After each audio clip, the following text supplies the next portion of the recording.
జాతీయవాద జర్నలిజానికి అసలైన వేదిక నేషనలిస్ట్ హబ్ ని సబ్స్క్రైబ్ చేసుకోండి.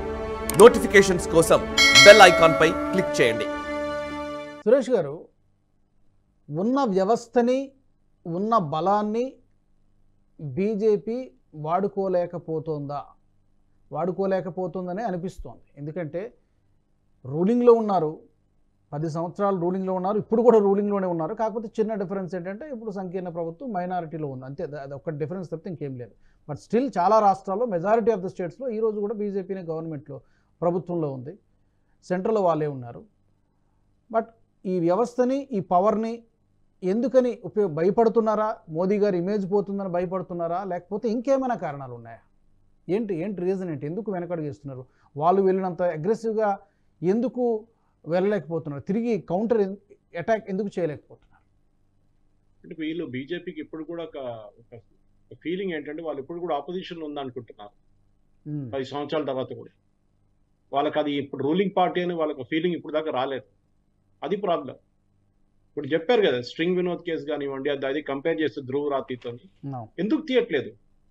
ఇన్ని రోజుల నుంచి ఆ నెగటివ్ క్యాంపెయిన్ నడుస్తుంది, అబద్ధాల మీద అబద్ధాలు చెప్తాడు. లల్లన్ టాప్ అని ఇంకో ఛానల్ ఉంది, దాంట్లో మన మినిస్టర్లు ఈ జయశంకర్ గారు వెళ్ళి ఇంటర్వ్యూ ఇచ్చారు. ఓకే, ఆయన ఇంటర్వ్యూ బాగానే ఉండే, కానీ లల్లన్ టాప్ ఏం చేస్తాడు, ఆ ఇంటర్వ్యూలను ముక్కలు కోసేసి దాన్ని కాంట్రవర్సీ క్రియేట్ చేస్తాడు. మోదీ గారు ఏం చేస్తారు ఈసారి, half way through the campaign, 1/4 way to first round, second round కాగానే ఆయన అన్ని ఛానల్స్కి ఇంటర్వ్యూ ఇవ్వడం మొదలు పెట్టాడు, న్యూస్ పేపర్ నుంచి. చాలా మటుకు ఆ ఛానల్స్ ఆయనకు వ్యతిరేకంగా క్యాంపెయిన్ నడిపిస్తున్న ఛానల్స్ అని మీరు ఫస్ట్ తమిళ నుంచి స్టార్ట్ చేసి చూడండి. తమిళ్లో నెగటివ్ చేస్తున్న 2 ఛానల్స్కి ఇంటర్వ్యూ ఇచ్చారు ఆయన, మలయాళంలో ఇచ్చారు, తెలుగులో ఇచ్చారు. తెలుగు అంటే అఫ్కోర్స్ అది ఒక నేషనల్ ఛానల్ అని చెప్పుకుంటారు, వాళ్ళకి ఇచ్చారు. ఇట్లాంటి అందరికీ ఇంటర్వ్యూలు ఇచ్చారు. ఆయన ఒక్కరే చేయాల్సి వచ్చింది అదంతా. ఎందుకంటే పార్టీ ఇన్ఫ్రాస్ట్రక్చర్ కొలాప్స్ అయిపోయింది కంప్లీట్గా. ఈ పార్టీలో మీరు రూలింగ్ పార్టీ ఉన్నప్పుడు మీ దగ్గర ఇంత పవర్ ఉన్నప్పుడు మీరు ఎందుకు చేయట్లేదు? అది మీ పవర్ మీద ఎందుకు వాడుకుంటలేరు? ఇది ప్రాబ్లం బీజేపీది. వాళ్ళు ప్రొటెక్ట్ చేయలేకపోతున్నారు. వీళ్ళు సార్ చెప్పినట్లు రైట్ వింగర్స్ ఉన్నారు చాలా మంది, ఇది ప్రాబ్లం. మురళీ మనోహర్ గారు చెప్పినట్టు రైట్ వింగర్స్ చాలా మంది ఉన్నారు. ఈ రైట్ వింగర్స్ మీరు ఏం ప్రొటెక్ట్ చేస్తున్నారండి? వాళ్ళ మీద కేసు వేస్తాడు. ఇక్కడ కాంగ్రెస్ వాళ్ళు గాంధీ భవన్ నుంచి కేసుల మీద కేసు వేస్తారు. ఏం చేస్తారు? కేటీఆర్ ఉన్నప్పుడు వేసాడు. కేటీఆర్ నన్ను ఎప్పుడో బ్లాక్ చేసి పడేస్తారు. నన్ను ఇన్ఫాక్ట్ అందరు బ్లాక్ చేస్తారు. రాజదీప్ సర్దేశాయ్ బ్లాక్ చేశారు, బర్ఖాదాస్ బ్లాక్ చేసింది, శేఖర్ గుప్తా, వీళ్ళందరూ బ్లాక్ చేశారు నన్ను కంప్లీట్ గా. లెఫ్టింగ్ ప్రింట్ చూడండి, ప్రింట్, క్వింట్, స్క్రాల్, క్యారవన్, వీళ్ళందరికీ ఫండింగ్ వస్తుంది ఓపెన్ సొసైటీ ఫౌండేషన్ ఓపెన్ గా. ఆ రోజు గౌతమ్ నవాల్కర్ న్యూస్ క్లిక్ ఆయన రిలీజ్ చేశారు, ఖతం అయిపోయింది స్టోరీ, అక్కడే ఫినిష్. అరే మీరు ఏం చేశారు? ఒక కోర్టు రిలీజ్ చేస్తే మీరు ఊరుకుంటారండి? ఇంకో కేసు వేయండి ఆయన మీద, 10 కేసులు వేయండి ఆయన మీద. అదే చేస్తున్నారు కదా. తమిళనాడులో చూడండి, బీహార్ నుంచి ఒక వీడియో తయారు చేశారు, తమిళనాడులో బీహారీలను కొడుతున్నారని చెప్పి వారిని తీసుకెళ్లి జైలు వేశారు.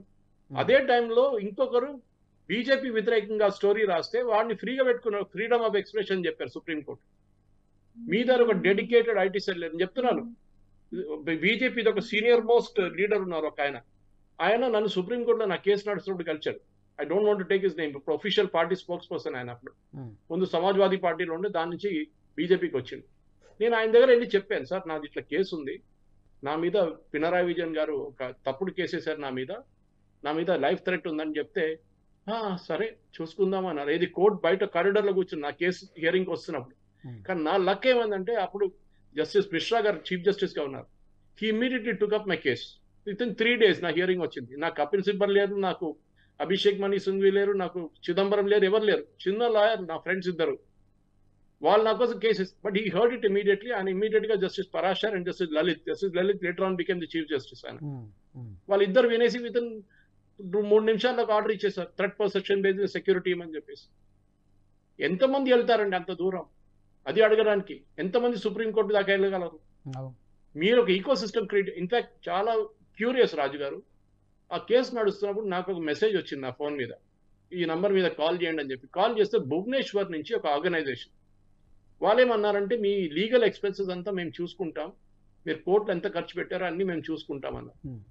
కేసు ఏంటి అని అడిగారు. అప్పుడు నేను చెప్పాను, ఇట్లా పినరాయి విజయన్ వ్యతిరేకంగా ఆయన ఒక ఫేక్ ఇది క్రియేట్ చేశారు, వరదలు వచ్చినప్పుడు డొనేషన్ గురించి. నేను దాని గురించి ఆడియో క్లిప్ పెడితే ధన్యా రాజేంద్ర దాన్ని ఎడిట్ చేసేసి ఆమె పబ్లిక్గా రిలీజ్ చేసింది. అప్పుడే కాంట్రవర్సీ క్రియేట్ అయిందని. I proved it in the supreme court. కానీ ఈ ఆర్గనైజేషన్ ఏం చెప్ మూమెంట్ పినరాయి ఇది ప్రో బీజేపీ అని తెలంగాణ వాళ్ళు asked no we cannot help you అంటే వాళ్ళు లెఫ్టిస్ట్ కోసం పనిచేస్తున్నారు, లెఫ్టిస్ట్ ఈకో సిస్టమ్ కోసం. దానికోసం ప్రశాంత్ భూషణ్ వస్తారు. మీకు ఎవరైనా చూడండి, వాళ్ళకి చిన్న ఇష్యూ ఉంటే కూడా వాళ్ళకు ఇందిరా జయసింగ్, ప్రశాంత్ భూషణ్, కపిల్ సిబ్బల్, పి చిదంబరం, అభిషేక్ మను సింగ్ వీళ్ళందరూ వచ్చేస్తారు. బీజేపీ వైపు నుంచి చెప్పండి, ఒక్క లాయర్ చెప్పండి ఎవరైనా వచ్చి డిఫెండ్ చేస్తారు ఇట్లా? ఒక్కరు లేరండి, ఒక్కరు లేరు. ఆ అశ్విని ఉపాధ్యాయ గారు ఒకరు ఉన్నారు, ఆయన ఒకరే కనిపిస్తారు కోర్టులో. ఇప్పుడు రైట్ వింగ్ ఈకో సిస్టమ్ లేరు ప్రొటెక్షన్ కోసం. ఆలోచించండి, ఈ కపిల్ సిబ్బల్ వెళ్ళి పొద్దున మెన్షన్ చేయగానే ఆఫ్టర్నూన్ దాకా హియరింగ్ అయిపోతుంది. మిగతా వాళ్ళకి కోర్టులలో, సుప్రీంకోర్టులో 3-4 సంవత్సరాల దాకా హియరింగ్ రాదు. అంటే అంత పవర్ ఉంది ఆ లాయర్స్కి. సుప్రీంకోర్టు జడ్జెస్ని కూడా డిక్టేట్ చేస్తారు వాళ్ళు. భయపడతారు సుప్రీంకోర్టు జడ్జెస్ ఇట్లాంటి లాయర్స్ని. నేను ఓపెన్గా చెప్తున్నాను. సో కానీ రైట్ వింగ్ సిస్టమ్ ఏం చేశారు? మీరు మీరు ఏం చేద్దాంలే, ఈయన ఇట్లనే ఉన్నాడు చంద్రచూడ్, మనం ఏం చేయాలని చెప్పేసి. మీకు తెలుసు బ్యాక్గ్రౌండ్, ఈ జడ్జెస్ బ్యాక్గ్రౌండ్ మీ అందరికి, మీ ఇద్దరు ఇంటెలిజెన్స్ రిపోర్ట్స్ ఉంది, మీరు పబ్లిష్ చేయండి ఆ intelligence reports. You won't do it. మీరు ఆ ఈకో సిస్టమ్ అట్లా క్రియేట్ అయిందండి. కేరళ నుంచి ఒక లవ్ జిహాద్ కేసు వస్తే సుప్రీంకోర్టులో వాళ్ళ కోసం కపిల్ సిబ్బల్ ఆర్గ్యూ చేశాడు. ఆయనకు 3 కోట్ల రూపాయలు ఇచ్చారు. Very ordinary middle class couple. 3 కోట్లు ఎవరు ఇచ్చారండి వాళ్ళకి? 3 కోట్లు they were funded by PFI, popular front of India. అప్పుడు బ్యాన్ లేకుండే. దాంతో సిద్దిక్ కాపన్ మీద ఒక కేసు వచ్చింది. ఆయన హత్రాస్కి వెళ్ళి గొడవ చేసిండు. అక్కడ అది అవుతుంది ఇది అవుతుంది చెప్పి కేరళలో విపరీతమైన గొడవ. ఆయన అరెస్ట్ చేసి యూపీలో యూఏపీఏ కింద వేశారు. లాస్ట్లో సుప్రీంకోర్టు రిలీజ్ చేశారు. ఆయన కేసు కోసం 6 కోట్లు ఖర్చు పెట్టారు. 6 కోట్లు ఎవరు ఖర్చు పెట్టారండి? ఇదంతా ఎవరు రేస్ చేస్తున్నారు ఈ ఫండ్స్ అంతా? ఎవరు పే చేస్తున్నారు ఈ 5 స్టార్ లాయర్లు? ఈకో సిస్టమ్ బీజేపీ చేయలేకపోతుంది. సరే వాళ్ళు చేస్తున్నారు, మీరు కూడా చేయండి. మీరు రూలింగ్ పార్టీలో ఉన్నారు కదా, ఏం లేదు, ఏం చేయరు. మన ఏం చెప్తారు సార్ చెప్పినట్లు, మురళీ మనోహర్ చెప్పినట్టు వాలంటీర్స్, ఈ వాలంటీర్స్ చేసుకుంటాడు, వాడు ఏం చేస్తాడు, వాడు ఎక్కడ పోతాడు? ఇండివిజువల్స్ కొంత మేరకే పోరాటం చేయగలుగుతారు. వ్యవస్థ ఉంటే సంఘటితంగా పోరాటం చేస్తే బలంగా ముందుకెళ్ళగలుగుతారు. డెఫినెట్. ఇప్పుడు చెప్తాను, నాకు ఇప్పుడు కూడా డెత్ థ్రెట్ ఉంది నా మీద. మా మమ్మీ గారు భయపడతారు, కేరళకి వెళ్ళిన మా అమ్మగారు భయపడతారు, నువ్వు ఇక్కడ ఉన్నప్పుడు రాయకు, ఇక్కడ వచ్చావని చెప్పేసి. అంత భయం అన్నమాట. ఈకో సిస్టమ్ అంత పవర్ఫుల్ ఉంది వాళ్ళది. వాళ్ళు ఏం చేయలేకపోతున్నారు. కేరళలో ఒక్క ఛానల్ ఉంది మీకు పాజిటివ్గా రాసేది, జనం టీవీ. మిగతా అందరూ మీకు అగేన్స్ట్ ఉన్నారు.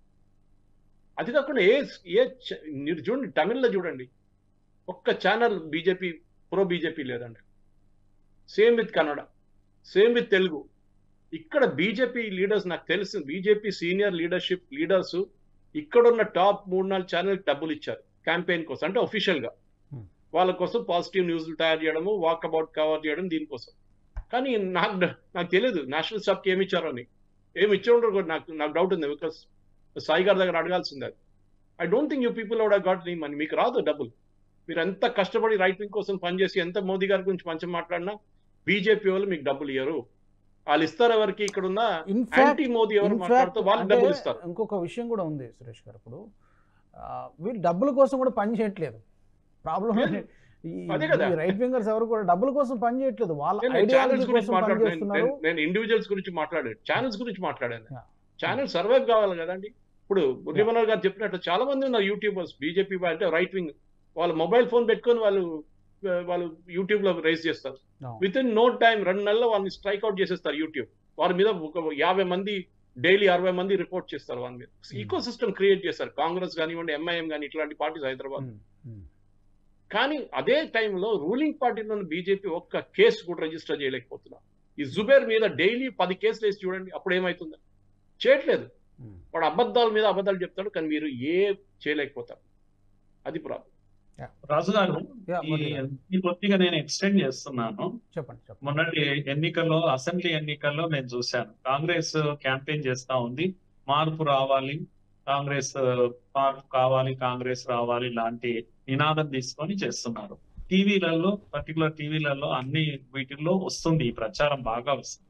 కానీ టీవీల కన్నా సోషల్ మీడియా వీటిల్లో చాలా పెద్ద ఎత్తున ప్రచారం జరిగింది. ఏది చూద్దామని పోతే ఫస్ట్ అది యాడ్ చూడాల్సిందే, తర్వాత ఇది చూడాలి. ఇది కలెక్టివ్ గా స్టేట్ ఆఫీస్ నుంచి వాళ్ళు అద్భుతంగా సోషల్ మీడియా ఇన్ఫ్లుయెన్సర్స్ కు డబ్బులు ఇచ్చి ఈ అడ్వర్టైజ్మెంట్ ఇచ్చి చేశారు కదా. ఇక్కడ బీజేపీ విషయానికి వచ్చేసరికి స్టేట్ లెవెల్ ప్లానే లేదు అసలు. There is no war room at all.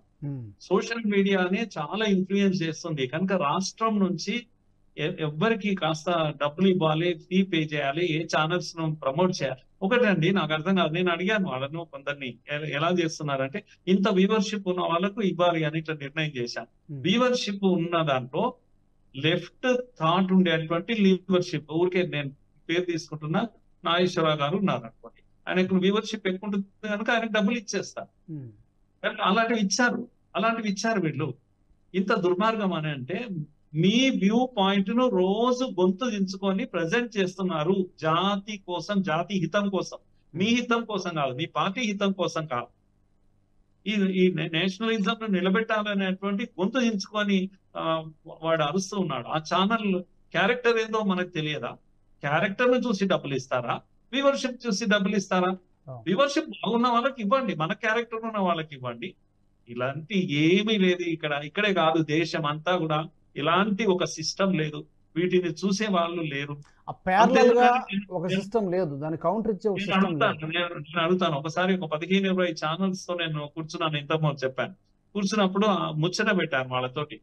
అందరూ మన వాళ్ళంతా కూడా స్టూడియోలు ఉన్నాయండి, అందరికి చిన్న చిన్న స్టూడియోలు ఉండొచ్చు కానీ ఉన్నాయి, పోరాటం చేస్తున్నారు.